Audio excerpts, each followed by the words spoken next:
Sasa leo nitakufundisha mbinu za kisaikolojia za kugundua mtu kama anakuchezea kiakili. Unajua watu wengi wanaongozwa na watu bila wao kujua, kwa sababu hawajui hizi mbinu kwa bahati mbaya. Sasa leo nataka nikufundishe mbinu za kisaikolojia za kugundua mtu anayekuchezea akili, na ukijua utajua jinsi gani ya kujilinda. Hata kama kuna mwingine anachezewa kiakili, basi unaweza kumsaidia na kumwelekeza kwa njia sahihi. Karibu sana tujifunze kuanzia mwanzo mpaka mwisho. Mimi naitwa Elikhan Mtz, lakini kama ni mara yako ya kwanza kujiunga na chaneli yetu ya Elikhan Mtz, karibu sana na usahau kusubscribe. Sasa mbinu ya kwanza inaitwa gaslighting. Gaslighting kwa lugha rahisi ya Kiswahili unaweza kusema ni kama mtu anakuchanganya kiakili.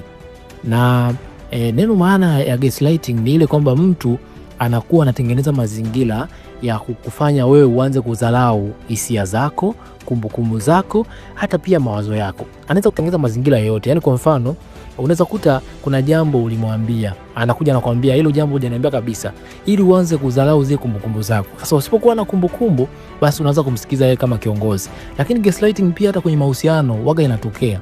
Unakuta labda hisia zako zinakwambia huyu mtu labda ananidanganya, labda umeona simu kwa mpenzi wako, labda sio simu nzuri, labda unaona kama anakuchiti. Lakini ukimuuliza anakuambia wewe nao unakuzaga mambo madogo, una wivu kupita kiasi.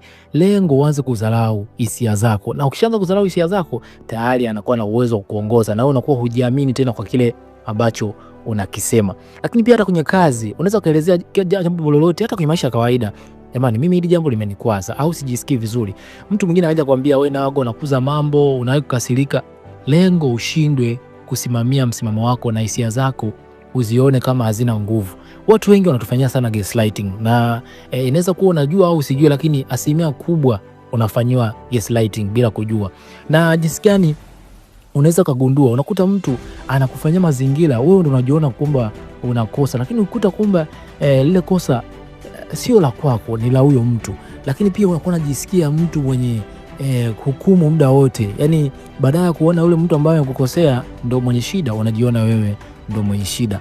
Yani mtu anakuja anatengeneza mazingira kwako, wewe ndio una changamoto, labda kweli umejisikia vibaya, lakini anaweza kuja kwako kwa mfano labda umemwelezea bana, mimi jambo limenikwaza, ambia waga nakutania nao, waga utaniwi, ili kwanza uone kama kile ulichokisema kwako ni cha kawaida, yani alafu hakina madhara. Alafu pia hawa watu waga wanatumia mbinu pia ya upendo. Yani anakuja kwako anakutengenezea mazingira ya upendo, alafu baadaye tena anakuumiza. Kwa hiyo unashindwa kujua sasa huyu mtu ananipenda au ni mtu ambaye ni mbaya kwangu. Sasa huu sio mchezo mzuri na hautakiwi kabisa kumfanyia mtu mwingine. Sasa ni namna gani ambayo unajilinda na hawa watu ambao wanafanya gaslighting? Jambo la kwanza kabisa, andika kumbukumbu au dhibitisha hisia zako. Mfano, kwa sababu unajua kwamba huyu mtu anabadilika kwenye mambo ambayo unamwelezea, huyu aandike sehemu vizuri. Weka tarehe, weka na historia kwamba siku fulani mtu huyu aliniambia hivi na hivi.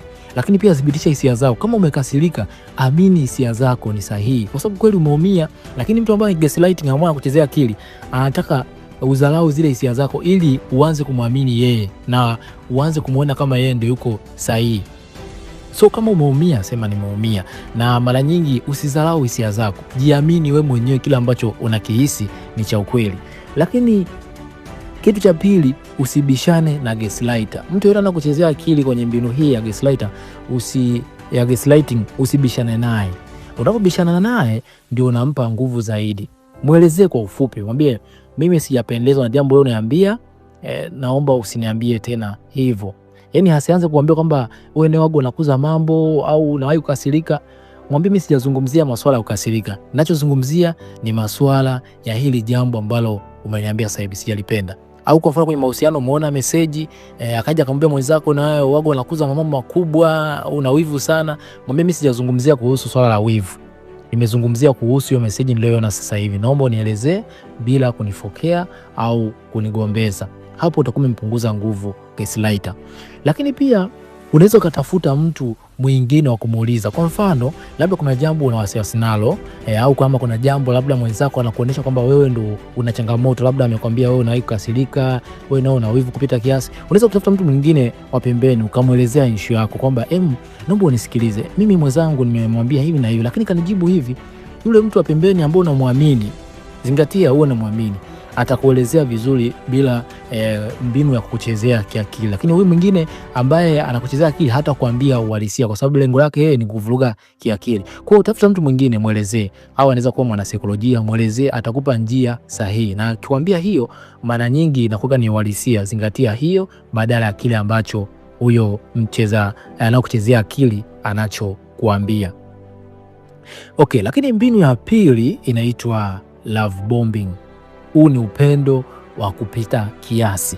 Yaani kwa lugha rahisi unasema ni ule upendo ambao mtu anakupa kupita kiasi mwanzoni. Na hii waga inatokea sana kwenye mahusiano.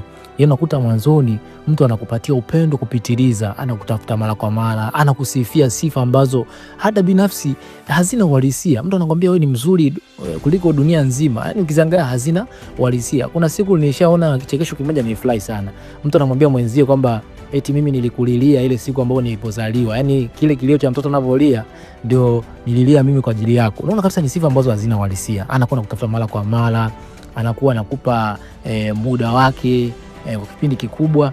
Sasa huyu mtu ambaye anafanya love bombing akishafanya hayo yote, anaanza kupunguza ule upendo. Lengo ni kutengenezea emotional dependence, kwa sababu najua sisi binadamu tunaongozwa na hisia, na asilimia kubwa watu wengi wanaaminigi kwamba tunaongozwa na maamuzi ya kufikiri katika ufahamu wa kawaida, lakini asilimia kubwa tunaongozwa na hisia. Sasa anavyokuja kwako kupatia upendo wa kupita kiasi, kwa sababu hisia zina nguvu kuliko akili yetu ya kawaida, kwa hiyo ile sehemu ya kufikiri kawaida inazima, kwa hiyo unakuwa unaongozwa na hisia. Kwa baadaye sasa ukija kupata ufahamu ndio unaanza kuwa mtegemezi wa kihisia kwake, kwa sababu hisia zikianza kukuongoza kwamba huyu mtu anakupenda, anakujali, kwa hiyo unakuwa zaidi ya ile hali yako ya kawaida. Kwa hiyo unajikuta unaanza kumtegemea kihisia. Sasa anapofanya huyu mtu anaanza na upendo kupita kiasi, anakupa zawadi, anakusifu, anakutafuta mara kwa mara, afu baada ya muda anapunguza ule upendo. Lengo ni kutengenezea utegemezi wa kihisia. Alafu baadaye sasa akianza kuona umeanza tena kama kuwa sawa kama mwanzo, anarudi tena anakuomba msamaha, anakujali tena kama vile vile mwanzo, hapo tena anakupunguzia upendo. Yaani anakuwa anatengeneza mzunguko hiyo. Sasa changamoto ndio inatokea, wewe unakuwa ni mtegemezi wa kihisia. Yaani unakuwa unaongozwa na hisia na yule mtu anayekuchezea akili. Kwa hiyo unashindwa kutoka kwenye hiyo sehemu, kwa sababu kadri unataka kutoka anakuja tena anakuletea upendo uliopitiliza, kama kuletea zawadi, anafanya tena ile mambo kama mwanzo tena kwa kiwango kikubwa. Kwa hiyo unachanganyikiwa, unashindwa kujua sasa nitoke au nisitoke. Sasa hii sio mbinu nzuri, kwa sababu inakuharibia kabisa inakuharibia kabisa mfumo wako wa kujiamini, lakini pia unashindwa kufanya maamuzi na unakuwa unashindwa kujiongoza wewe, unakuwa unamtegemea yule mtu anayekufanyia mbinu hii. Sasa unaweza ukajilindaje na mbinu hii? Cha kwanza kabisa, punguza kasi ya upendo. Kama kwa mfano ni mahusiano ya mwanzoni, usianze mahusiano mapema sana kabla hujamchunguza mtu. Jaribu kumpa mtu muda wa kumwangalia. Angalia tabia zake. Usifanye maamuzi haraka haraka kuingia kwenye mahusiano bila kumchunguza mtu. Lakini jambo la pili, angalia matendo sio maneno. Unajua kwenye maneno mtu anaweza kuongea vitu vingi sana. Ndio kama hivyo anakusifia, wewe ni mzuri dunia nzima, unapendeza kuliko wanawake wote, lakini unaona matendo yake ni mtu ambaye anabadilika akiwa na watu, labda ameenda labda kwenye hoteli, anaona anafokea wahudumu, anakuwa na hasira. Mara nyingi sasa utaka kujua tabia ya mtu, mwangalie pia anakuwa na hasira, kwa sababu ndo anakuwa yeye mwenyewe. Anapokuwa na hofu, unaona anakuwa ni mtu wa hasira na hamaki, yule ndo uhalisia wake ule. Kwa hiyo usiangalie sana zaidi maneno, angalia matendo. Anakuaje, anaishi na watu wengine, jinsi anavyowajibu ndugu zake, jinsi anavyoact na watu wengine, kwa sababu kadri anavyofanyia watu wengine ndivyo atakapokuja kufanyia wewe. Kwa hiyo usichanganyikiwe na yale maneno ambayo unayaona. Lakini pia kama nilivyosema mwanzo, mpe mtu muda. Usifanye maamuzi mapema zaidi ya kuingia kwenye mahusiano kabla hujamjua mtu. Yaani unakuta mtu anakusifia sifa ambazo hata hajawahi kuona. Wewe ni msalabu, mpole, hata hajakujua vizuri. Lakini lengo ni kukutengenezea utegemezi wa kihisia. Lakini kitu kingine, linda mipaka yako. Unajua hawa watu wanaofanya kitu cha love bombing, lengo lao kubwa waga ni kufanya umtegemee, na mara nyingi akikuona unaendelea na maisha yako kama rafiki au watu wengine, anajihisi kama unaelekea kumwacha, yani unamtenga. Kwa hiyo waga hawapendi hicho kitu. Sasa kumpunguza nguvu, jitahidi uendelee na maisha yako. Kama unapendaga labda kusikiza muziki au unapenda kusoma labda vitu fulani, endelea, usimwazie yeye zaidi, endelea na maisha yako, kwa sababu unafanya vile ukiendelea na maisha yako, yeye unampunguzia nguvu, kwa sababu lengo lake ni kukufanya wewe umtegemee yeye, usiendelee na maisha mengine. Na mtu ambaye ameasika na hii changamoto utamkuta muda wote, mbona unitafuti? Muda wote anakuwa anatamani kumtafuta huyo mtu, anajisikia vibaya, akitafuta tu anajisikia vizuri, sasa ndo anafurahi. Kwa sababu haendelea vitu vingine mpaka aone message ya huyo mtu, hafanyi kitu kingine mpaka aone yule mtu amekuja na kumfurahia, ndo hapo anaendelea na vitu vingine. So endelea na maisha yako, fanya vitu vyako, ratiba zako endelea nazo. Unapoendelea na maisha yako tayari unamvunja nguvu huyo mtu anayekufanyia kitu cha love bombing. Sasa mbinu ya tatu ambayo watu wanaitumia kucheza na akili za watu wengine inaitwa guilt tripping. Yani hii tuseme kwa lugha rahisi kwa Kiswahili ni kutengenezea mazingira ya kukupa hatia. Sasa mara nyingi unajua hii watu wanaitumiaga sana kucheza na akili yako. Maana anatengeneza mazingira ili kucheza na hisia zako za huruma. Lengo ufanye kile ambacho yeye anataka. Yeye anatengeneza mazingira, anajifanya kama yeye ameasilika na kitu fulani, au anatengeneza mazingira ya kujifanya yeye ni mnyonge wa kitu fulani ili wewe ufanye kile ambacho yeye anataka. Mara nyingi anaweza akatumia mazingira ya kukumbusha ile fadhila aliyokufanyia. Kwa mfano anakuambia mimi nilikufanyia hichi kitu na mimi naomba unifanyie hichi kitu, au kwa sababu mimi nilikujali naomba na wewe unijali. Yaani anatengeneza mazingira ya hatia, au kwa sababu mimi nilikujali na wewe nifanyie hivi. Au anaweza kusema kama ungekuwa unajali usingekuwa unanifanyia hivi. Au anatengeneza mazingira ya kukulinganisha kwamba wengine huwa hawafanyi kama wewe unavyofanya hivi. Lengo ni kufanya uanze kujilinganisha na watu wengine na uanze kufanya juu chini ili kufanya vitu kuendana na vile ambavyo yule mtu anataka. Yaani kwa lugha rahisi ni kutengeneza mazingira ya kukupa hatia. Sana sana hii wanaitumia sana wanawake. Unakuta labda mnaanza kuongea naye, labda unamuuliza ulikuwa wapi, anasema yani ungekuwa unajali usingeanza kuniuliza leo, au ungekuwa unanipenda usingeanza kuniuliza. Anaanza kulia kwamba yani wewe hujali ndio maana fanya hivyo. Yaani mazingira yake anakuwa tengeneza hisia ya huruma ili umhurumie ufanye kile ambacho anataka yeye. Kwa mara nyingi sio nzuri, kwa sababu anakuwa anatumia mazingira ya kulinganisha na watu wengine, lakini pia anakuwa anatengeneza mazingira ya kufanya wewe usiwe na maamuzi, uanze kufanya juu chini kumridhisha yeye vile anavyotaka. Kwa hiyo utakuta anakuambia yani mimi huwa najisikia mpweke sana, hakuna mtu anayenisaidia, hakuna mtu anayenijali, yani nipo tu mwenyewe. Lengo uanze kufanya juu chini kumridhisha vile anavyofanya, na mara nyingi utashindwa kuzingatia mipaka yako, utaanza kufanya vitu kuendana na vile anavyotaka. Sasa hii guilt tripping sio nzuri, na hata kwenye mahusiano wanawake wanaifanya. Unakuta anawaelezea kidogo anaanza kulia.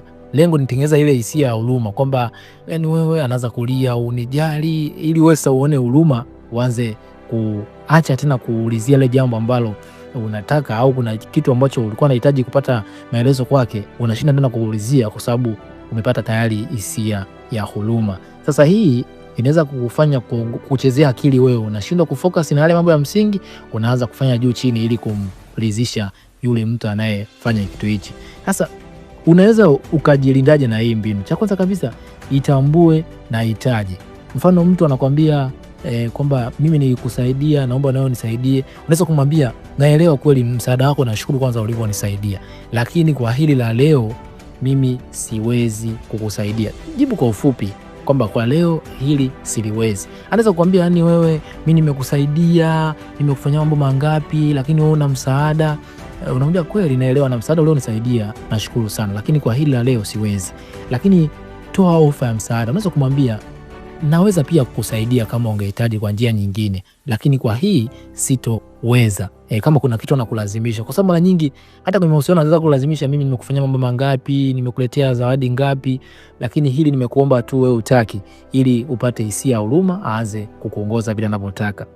Lakini kitu kingine, usijitetee sana. Lengo la mtu anayefanya guilt tripping, yani kukutia hatia, ni kukufanya wewe uanze kujitetea na kujielezea kwamba mimi bwana ni mtu mzuri, mbona nakufanyaga na mimi pia mambo kama haya. Unapoanza kujielezea hivyo ndivyo unampa nguvu zaidi. Kwa hiyo jitahidi usijielezee sana. Jibu kwa ufupi tu, afu kaa kimya. Unaweza kumwambia hapana sitaweza. Basi umeishia hapo. Unapoanza kujielezea unapunguza nguvu yako. Lakini pia kubali kuwa mtu mbaya kwa muda. Unajua lengo la mtu anayekutengenezea hatia, anataka kuonesha kwamba wewe ni mtu mbaya. Sasa na wewe kwa sababu unataka kukataa ile hali, unajitahidi, kwa sababu anaweza kukwambia mtu wangu wa mwanzo alikuwa ananijali, wewe hujali, ili uanze kujilinganisha na kufanya vile ambavyo anataka yeye. Kwa hiyo kubali kwa muda kwamba wewe kwa muda kwamba wewe ni mtu mbaya. Kwa sababu gani? Sio kwamba wewe ni mtu mbaya, yani kubali ili umpunguze nguvu. Umeona? Kwa hiyo unaweza kumwambia ni sawa. Kama unaona yule mtu alikuwa ni sawa, basi unaweza kaendelea naye, au unaweza ukasema sawa. Yani usijaribu kuonekana kila muda vizuri kwake, kwa sababu ukifanya vile utamridhisha yeye apate nguvu. Kwa kuna muda mwingine kubali. Unakuta analaumu, anasema vitu ambavyo vingine vinakufanya wewe upate hatia. Kwa kubali, alafu ukifanya vile unakuwa umepunguza nguvu. Lakini unapo kwamba unajitahidi kwamba usionekane mbaya muda wote, ndio hapo sasa unaongozwa na mbinu hii.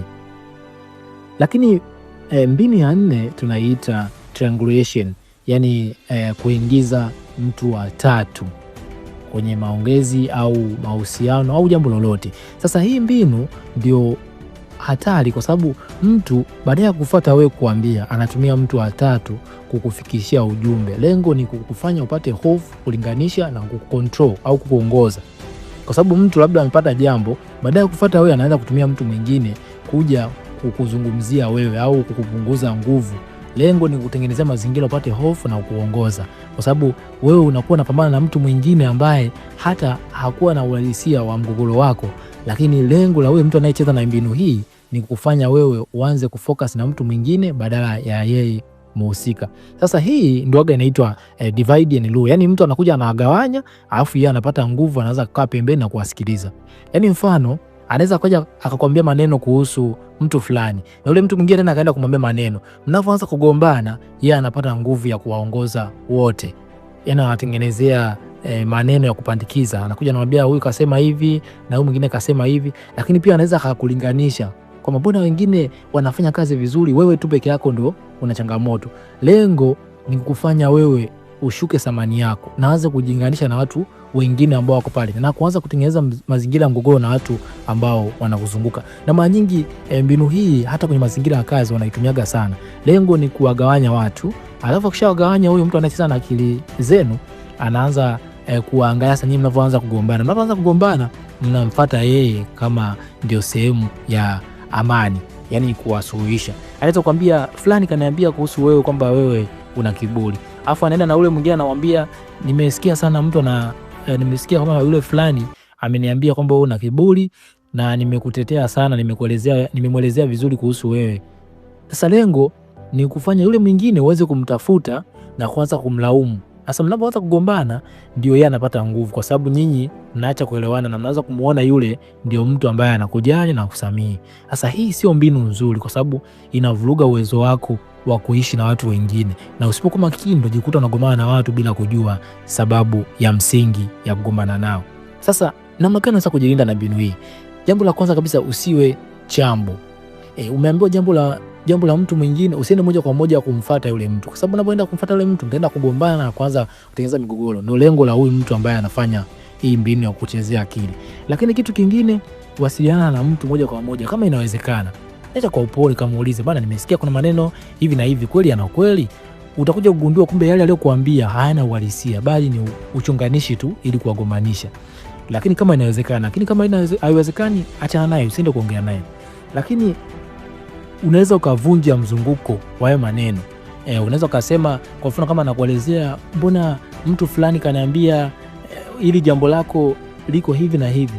Unaweza kumwambia kama wewe unamwamini yule, unaweza kuendelea naye yule anachokisema, lakini ukweli sio hivyo. Kwa hiyo unatakiwa uvunje ule mzunguko wa yale maneno, au usikubaliane na vile vitu kabisa ambavyo unaambiwa na yule mtu, na usipende sana kwenda kumuuliza yule mtu wa pili bila kuwa na uhakika kwamba kile kitu ambacho kimesemwa kina uhalisia. Lakini pia amini macho yako, sio masikio unayosikia, masikio ya vitu ambavyo unavisikia. Yani kwa mfano umesikia watu wanasema wewe una tabia mbaya au uko vibaya, au huyo mtu ambaye anakuja kucheza na akili yako anakuambia watu wanasema wewe una akili au una akili yani ya kuwa yani soul, ni mtu ambaye wanakuambia kwamba labda nasema kwamba yani watu wanasema wewe ni mtu mwenye kiburi, unajisikia. So wewe ili udhibitishe kitu, angalia jinsi watu wanavyokutendea. Lakini kama watu wanakutendea vizuri, hawana shida na wewe, so utaona kabisa kwamba hicho kitu anachokisema hakina uhalisia. Lakini mbinu ya 5 ni ukimya wa adhabu. Yaani mtu anatengeneza mazingira na kutengenezea mazingira ya kukaa kimya ili ya kuadhibu. Na hii mbinu sio nzuri kwa sababu imekuja kugundulika kwamba ile sehemu ambayo inapata maumivu pale tunapofanyia kitu na mtu cha kutuumiza kina waka au kinafanya kazi pale tunapofanywa ukimya na mtu. Sasa hii mbinu sio nzuri na usitumie kabisa, kwa sababu hii mbinu huwa mtu anaamua kukaa kimya ili akuongoze wewe kufanya kile ambacho anataka yeye. Mfano, naweza kuwa mnazungumza ghafla akatisa maongezi akawa ajibu message, anajibu kwa ufupi, au anaweza kuwa anaongea na watu wengine akifika kwako anakaa kimya, anaonyesha hisia za hasira, au anaweza kuwa anakujibu kwa ufupi. Mfano anakuambia wewe unajua, anaishia hapo, au ukimuuliza kuna shida anakuambia hakuna shida na haendelee kuongea. Lengo uasilike kisaikolojia na uanze kujisikia vibaya, na lengo lake uanze kumfuata na kuanza kumuuliza. Na muda mwingine anaweza akatumia mbinu hiyo hata muda mwingine kazini, akawa anafanya kazi kwa hasira, akawa anasonya, anafyonza. Lengo uanze kujisikia kama una changamoto ndani yako ili uanze kumfuata na kumuuliza. So huu kimya sio mzuri, unaweza pia kukuongoza na kufanya vitu ambavyo wewe hata hujategemea kuvifanya. So unaweza kujilindaje na hii mbinu? Cha kwanza kabisa, usimpe anachotaka. Mara nyingi hawa watu wanaokaa kimya wanataka uende ukajitetee, ukasirike na uanze kujielezea sana. Kwa hiyo usimpe kile anachotaka yeye. Kwa hiyo cha msingi usimpe kabisa nafasi ya kwamba kile ambacho yeye anakihitaji. Wewe ukimwona amekaa kimya, muache na ukimya wake. Unapoanza kujitetea na kumfuata, kuanza kumbebeleza, tayari ndio unampa nguvu ya kwamba ile mbinu yake inafanya kazi. Lakini kitu cha pili, taja hali iliyopo moja kwa moja bila kuificha. Mfano, unaweza kumuona kama mfano kakaa kimya baada ya kumwambia jambo fulani la muhimu. Unaweza kumwambia, nimeona mama kukaa kimya. Kwa hiyo ukiwa tayari tunaweza tukaongea. Hapo unakuwa umemvunja nguvu yake kwamba umeshaitambua hali yako kwamba nimeona umeamua kuwa kimya. Kwa hiyo ukiwa tayari kuongea na mimi, niko hapa tuzungumze kwa utulivu. So atakuwa ameona kwamba unaelewa anachokifanya, lakini pia umempa na muda. Kwa kama atakuwa na yeye mwenyewe anapata changamoto kwenye akili yake kwamba inabidi nijitahidi nikaongea naye huyu mtu ili tuyamalize haya mambo. Lakini ukienda kujitetea na kuanza kumbembeleza, utakuwa unampa nguvu. Lakini usijilaumu. Ile unapoanza kujilaumu, mbona ananifanyia hivi, mbona nakasirika, ongea na mimi, ndivyo naipa nguvu hii mbinu. Na mara nyingi mtu anafanya hivi kwa sababu anaweza kuwa anakujibu kwa ufupi, au kimpigia simu anakata. Lengo tuanze kujishuku, nimemkosea nini? Sasa unapofanya vile ndio unampa nguvu huyo. Lakini pia weka mipaka. Kwa mfano kama ni mahusiano, ukiona mtu anakufanyia hivyo, mwambie kama naona haya mahusiano mimi yanaendelea kuniumiza. So nataka nijue mwafaka wa hili jambo. Lazima uwe na mipaka yako, kwa sababu changamoto ya watu wengi hatuna mipaka. Yaani tunaishi kwa kumfurahisha mtu anavyotaka. Na ukifanya hivyo unajikuta unahasika kisaikolojia. Kwa weka mipaka yako. Ukiona mahusiano yanakuwa kama toxic, yani yanakuumiza, weka mipaka yako. Mwambie bana, mimi hichi kitu sitafurahia kuendelea nacho. Naomba tuishie hapa kwenye haya mahusiano. Na hata kuheshimu, na muda mwingine anaweza katoka kabisa kwenye ile hali yake ya ukimya akaja kusikiliza na mkaendelea na mahusiano mazuri. Kwa hiyo mbinu hizi unaweza ukazijua, na ukizijua zinaweza kukusaidia kujiepusha na watu ambao wanacheza na wewe kiakili. Hebu niambie katika comment ni mbinu gani ambayo umejifunza, lakini kama kuna sehemu hujaelewa vizuri, pia comment sehemu ya comment section. Usahau kulike, kushare na kusubscribe. Mimi naitwa Elikhan Mtz. Karibu sana kwenye kipindi kinachofuata. Bye bye na uwe na siku njema.